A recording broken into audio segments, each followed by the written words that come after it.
G'day folks, Tony Parmenter here from the First 10 Minutes podcast, and hey, let's play Caves of Quud.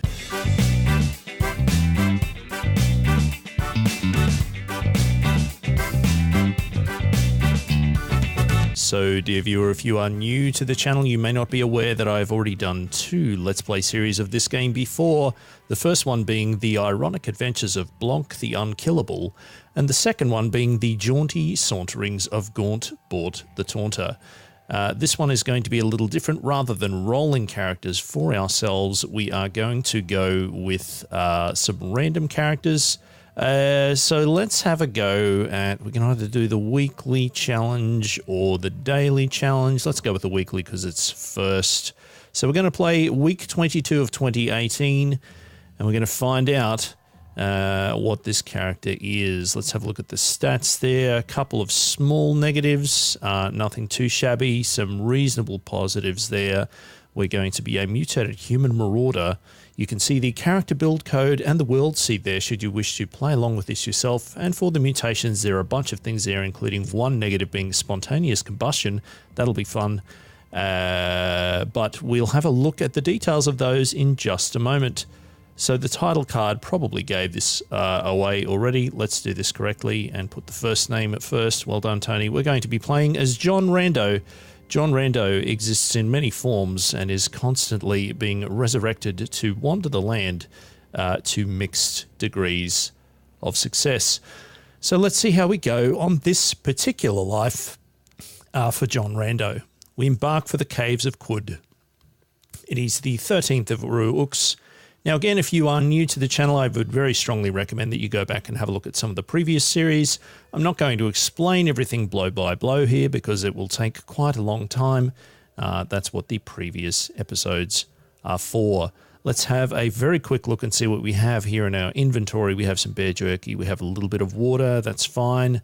Equipment-wise, not a lot going on here. For the Marauder, we have some furs and a bronze battle axe, that's all good.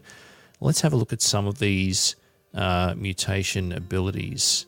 +5 quickness. You can increase your body's adrenaline flow by up to 5 grades. Each grade gives you an extra +10 quickness and 3% chance per round to exhaust yourself.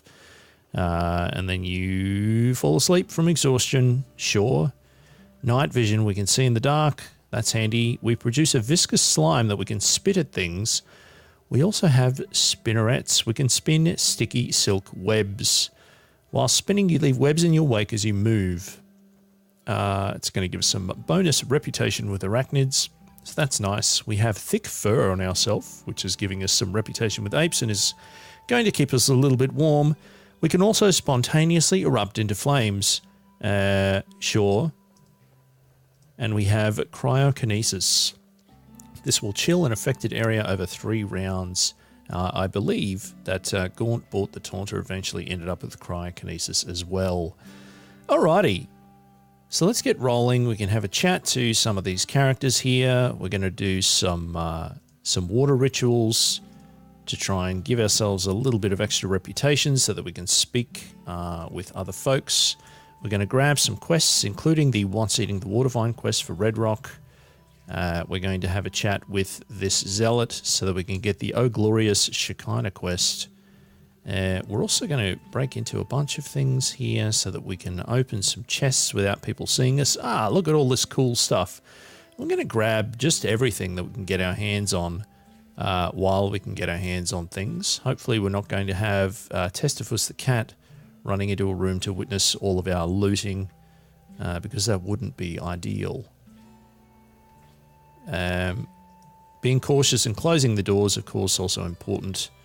And we will recollect momentarily to have a look and see what we've managed to find. Now, you'll notice that Tam, the Dromad merchant, is here in the room. They're also not a part of the faction that I'm looting from, so we can get away with it without them attacking us. And we'll have a look at this statue, which is going to give us the location of Karakesh. And we now have a quest to visit Karakesh. Now, a couple of other folks to talk to here. There's us bursting into flame already. That's nice. I don't think that we have any other water on us yet. I don't know also if we're going to be able to put ourselves out in time when we get over to the lake. We're not. All right. Then we're just going to have to use some of our fresh water to put ourselves out, which is a bit of a bummer.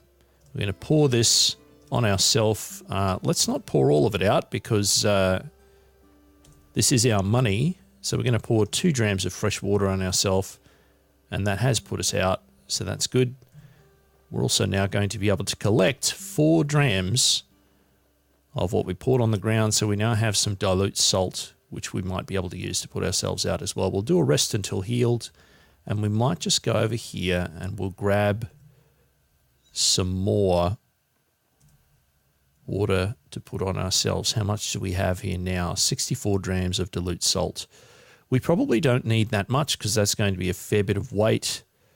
So let's pour this nearby, and we'll try and keep, let's say, 12 of them. So we'll pour out a bunch of stuff. There we go. And now we have 12 drams of dilute salt, which we'll be using for ourselves at various points, as I'm sure we will continue to burn thanks to that bad mutation. We're going to do a water ritual with the Warden, Ulreg. That's going to adjust some of our reputations in some ways. We don't have enough yet to give us any cool things, but maybe Elder Iridad, with more of these adjustments here, is going to give us enough to share a secret with us, and it is indeed. So let's ask for a secret. They're going to tell us the location of the Hearth of the Hashpest. So we now have a settlement on our map. Let's try and grab another one. Tashur is another location, and perhaps one last one. Oh boy, I'm not even going to try and pronounce that, but it's an orchard. So that's also going to be a settlement for us to look at. We zoom our map out, we should be able to see where they are. There are a couple of them nearby. Which ones are they? Tashur isn't close. That's it's actually pretty nice. Karakesh is also fairly close to the Rusted Archway up here. And then the others further to the north. The Orchard, as I shall always be calling it, and the Hearth of the Hashpest. Very good. But we're not there yet. We have to go and have a chat with Argive to get another quest. One of these days there's going to be something in those huts, and I'm going to fall out of my chair. Hey Argive, how you doing? So Argive's going to ask us to fetch him a knick-knack. We have a bunch of weird artifacts here that we've picked up that are going to count as that.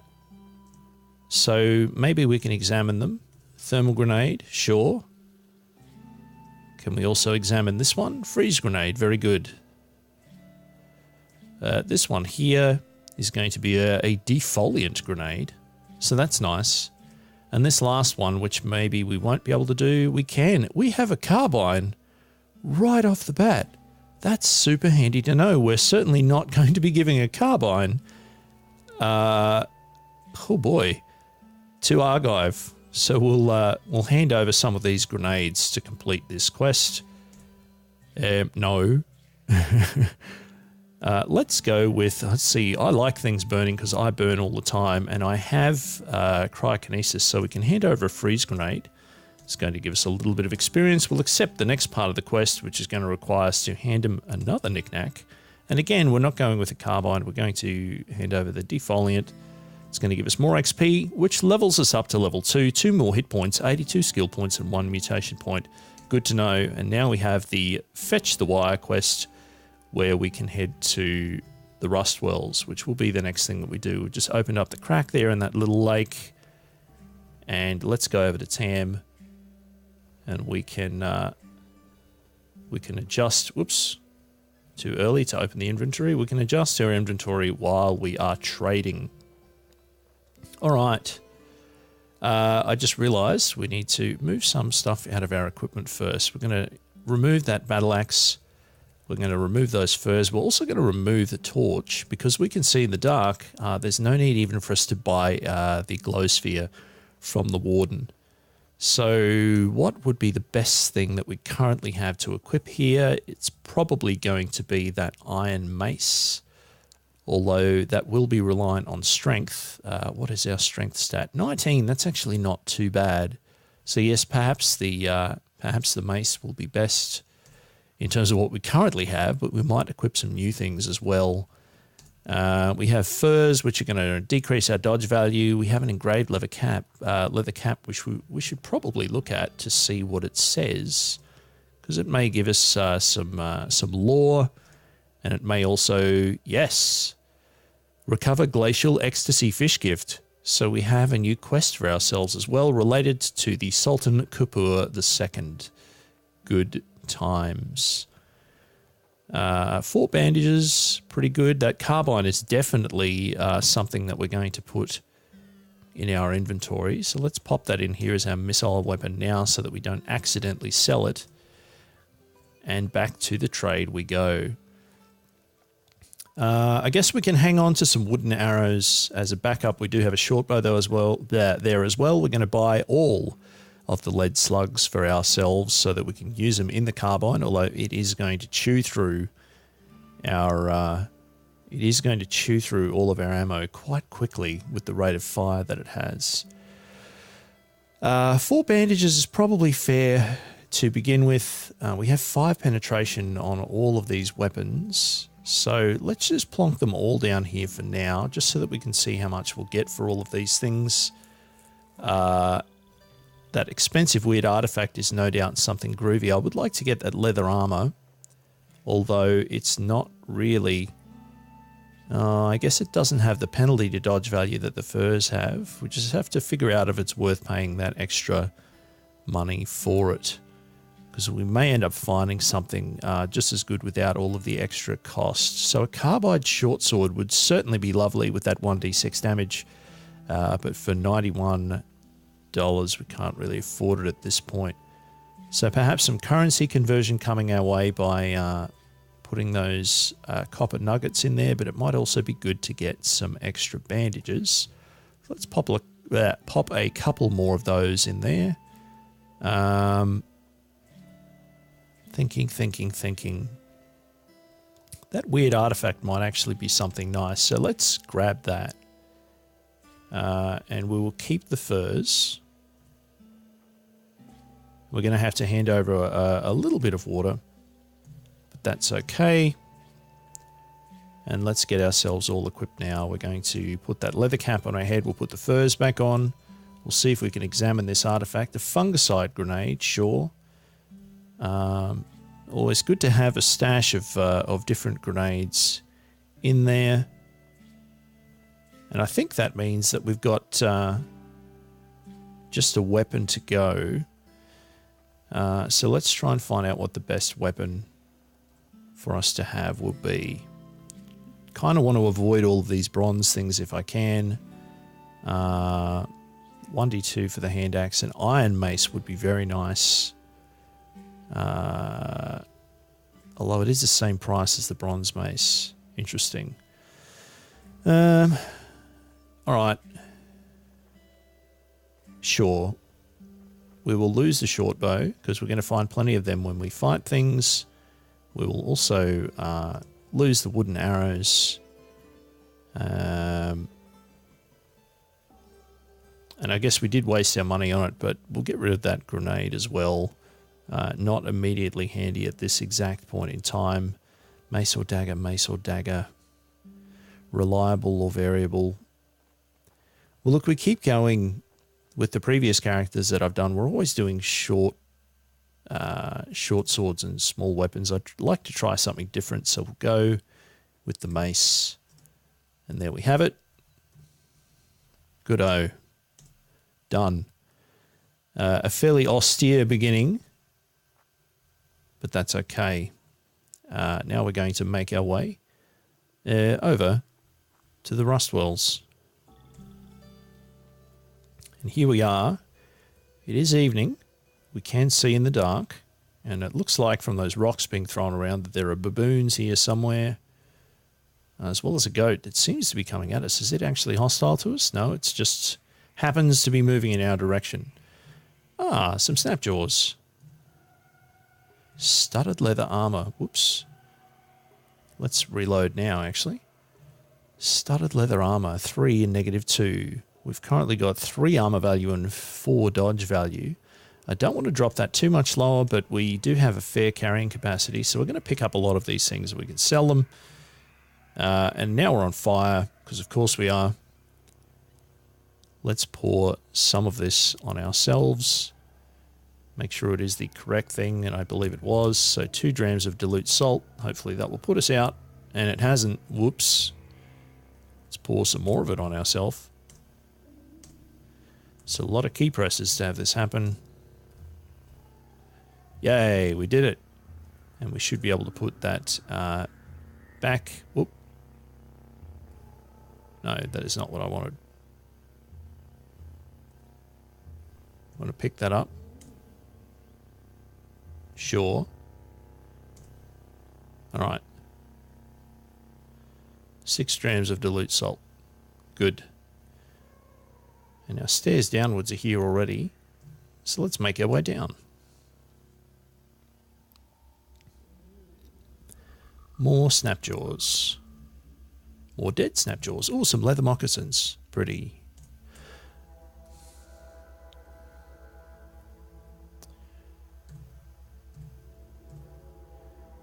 Alright. So we've gone a tad green here.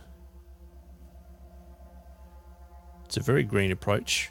Also, actually have a baboon who's come down the stairs to throw a rock at us and then run away. So lots of fairly elementary combat and looting that we're going to be doing here. Keeping an eye on that health, though. We have taken a couple of hits already at this stage. Our carrying capacity is looking fairly friendly. Hopefully we can close distance with this baboon swiftly. Take them down. And we have. Alright. That woven tunic is going to give us some more dodge value. It may actually be worth our time. So let's try popping that on and see what that does. We now have 2 armor value and 7 dodge, which I'm feeling a little more comfortable with. And a quick rest until healed. We're going to pop those leather moccasins on our feet. We're not going to need that leather cap because we also we already have our own on it. Also need to be cautious with firing all of our stuff from the carbide right now. It's going to chew through our ammunition at a mighty rate. So for the time being, I think we will have to be sparing in our use of it. So the essence of this quest is to find as much of this wire as quickly as we can so that we can make our way back to Argive. It's going to progress the main storyline. A masterwork bronze short sword, which will hopefully sell for a pleasant amount. I just noticed that we are feeling hungry, so we're going to make ourselves a quick camp. We're going to whip ourselves up a meal so we don't have any hunger penalty. Whoops. And here's some wire. How much is it? 3 feet. 3 feet's better than 0 feet.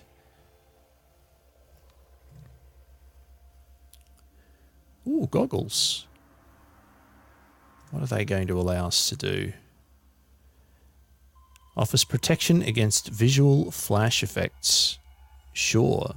We'll pop those on as well, so we should now be wearing them on our face, and we are. So that's handy. I don't know if it will be of massive use to us in any immediate sense, but I can think of worse things to be doing with our time. All right, this brute is just clobbering us completely. So I think what we're going to do here is we're going to sprint away as fast as we can. We're going to try and get them here into this corridor. And then let's try this chill, because we have it. That should freeze them. I think they... What is going on? I'm not quite sure what that is. Let's try and move out of the way, because it looks scary. Right, they don't appear to be coming at us just yet, or they are very slowly coming after us. Presumably because they're kind of frozen. Ooh, that was a close call there with this young ivory. I think this is an appropriate time to be shooting with our carbine. So it's a 3-round shot. Has taken that brute out. And in theory, we'll be able to handle this one remaining snapjaw without too much drama. All right. Oh, another brute. Goodness me. There's no point in messing around. They are way tougher than we can handle at this exact point in time. All right. So, more things to pick up here that we'll be able to take back with us. Just keeping an eye on our weight. On our carrying capacity. We picked up a bit of scrap there. So I'm just going to hoover all the things at this point. I'm going to go over here also and kill this thing while I remember to. And an iron short sword, that will also be a nice addition to our bag o' stuff. How far over does this cave go? Further than I thought. I'm going to have some kudzu right next to us here, so we'll take them out so that they don't rust things as we walk past. And here we have ourselves some more wire. Beautiful. 50 feet, that's what I like to see. Ow! We have a snapjaw with a shotgun, which is in their equipment as a weird artifact at this point. So we're going to return fire with our weapon. I'm really glad that we have that carbine. That's proving to be mighty useful to us. So we just got some shotgun shells. We got the weird artifact, which I'm sure will be the shotgun. We'll also pick up a few of these other things too. Scaled wooden buckler, very nice. And our weight capacity clearly going up considerably there now. This shotgun is not light. Pump shotgun, 8 penetration. Good, we've got ourselves 2 rather nifty weapons that we can use here now, so that's nice to know. Let's recharge. Let's reload our weapon. What is going on? There's another shotgunner out here. Are you kidding me? That's crazy. I just realized we're a marauder, so we have dismembering, so axes is definitely going to be the thing to go for. Let's engage our sprint. We're going to try and move out of this room without getting hit again. Wherever that thing happens to be. We'll pass a little bit of time here, which should give us an opportunity to heal, and they can make the mistake of moving next to us. And then we can do this again. Go team. Wow, another shotgun and more shotgun shells. What an awkward but welcome find, seeing as we haven't actually perished from all of this shotgunnery. Just going to check this pool of water. It is salty water and not fresh water, which is a shame because I think we are quite low on fresh water after all of our trading nonsense. We have 7 drams of it, which is better than none, but also not great. 258 of 285 for our carry weight. Continue moving cautiously. Now that I know that there have been shotgunners, I think we might actually be close enough to our weight limit that we're going to start leaving things on the ground. Studded leather armor has taken a hit there from the kudzu and is going to be rusting. That's fine. Yay, we leveled up. Level 3, 4 hit points. Nice. 82 skill points, 1 mutation point, and 1 attribute point. Let's get let's get into it now. It would be nice to be able to have these negatives go away. These things tick over, the bracketed numbers, the modifiers tick over on evens. So agility will automatically go to 16 when we hit level 6 and we get 1 attribute point to all attributes. But willpower at the moment won't, so let's pop that up by 1, so it is now at 15. So hopefully agility and willpower will both tick to 0 modifier later on. We have 2 mutation points for ourselves right now. I'm going to save up a full batch of 4 of them so that I can get another mutation, like a random mutation. But we do have all of these skills that we can possibly put in here.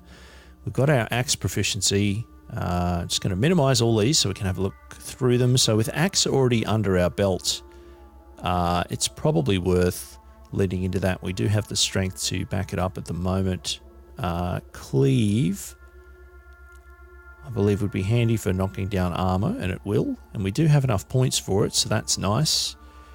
Hurdle, not so much at the moment. We have a little bit of stuff in wayfaring, that's fine.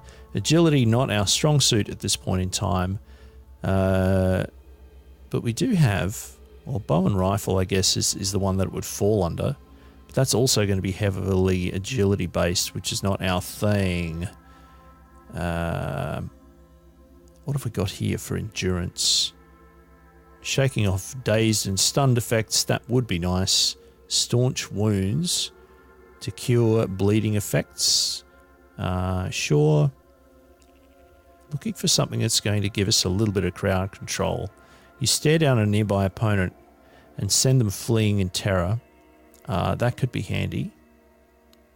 Shame a nearby creature as a debuff. All right, that's pretty good. Ego, again, is something that we have a fair bit of. Willpower, again, not really our jam. And tinkering with the intelligence there, I guess, also something we could look into, but I think that's a later thing. I think we're going to go for this persuasion. Going to grab menacing stare. Because now we have ourselves one more thing that we can use that's potentially going to help things go away and leave us alone. Be a handy thing for John Rando to be able to do so that John Rando can continue having all of his adventures. Stairs downwards are right here, but we're going to do a floor clear because there's probably more copper wire lying around. And higher up in this dungeon, in general, is going to be easier and contain easier enemies, such as, you know, snapjaws with shotguns. Anything worth picking up here? Not really. It's not that it's terrible, but it's not all that different from some of the other things that we've already found. Just having a quick poke around to make sure that there was nothing hiding in any of these other little hallways, and there wasn't. There is a hermit here. We can have a quick chat with them, maybe. Are they going to have anything to trade? Of course they aren't. Very good. And nothing along this hallway either. So let's head back to the north. So many things. There is a jilted lover on the wall here, which is getting stuck into us with our thorns. So let's do a rest until healed. We might go around the other way so that we don't have to deal with that, because why would we if we don't have to? It has been a little bit of time since we burst into flames. I don't know exactly how often that is likely to happen. Nothing in the trash. Oh, we don't have scavenging, so we're not picking anything up when we walk through it. So much time spent playing an Arcanaut has kind of hardwired me to being used to picking things up from trash piles. All right, so that looks like everything here at the moment. We're going to head towards the nearest set of downward stairs. Let's not go that way. Auto pathing. There's a jilted lover. Whoops, jilted lover in the way. Tapped the wrong key on my keyboard there and tried to throw something, so I'm glad we didn't have a grenade equipped and I didn't accidentally blow us up. Down the stairs we go, onto the next level. Ugh.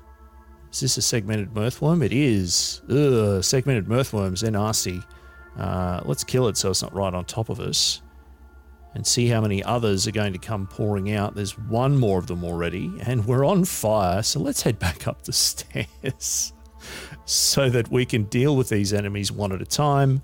There's the snapjaw. Now we can put ourselves out. Clearly I summoned this. I brought this on us by mentioning that it hadn't happened for a while. Let's see if that's enough to put it out. It is. Very good. We're going to pick up more of this. Wait a minute. No, I don't want to pour it out. I want to pick it up.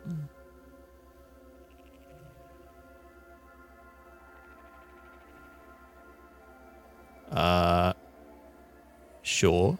Can I put it? I think I might have already poured it accidentally. Whoops. Rest until healed. Back down the stairs. Going to tap it next turn a few times just to see if there are any mirthworms that are coming around the corner, and there aren't. But that seems like a pretty good place to leave it for the first part of the Let's Play. Thank you so much for tuning in. If you're enjoying this, please give it a thumbs up. Subscribe to the channel if you'd like to be known.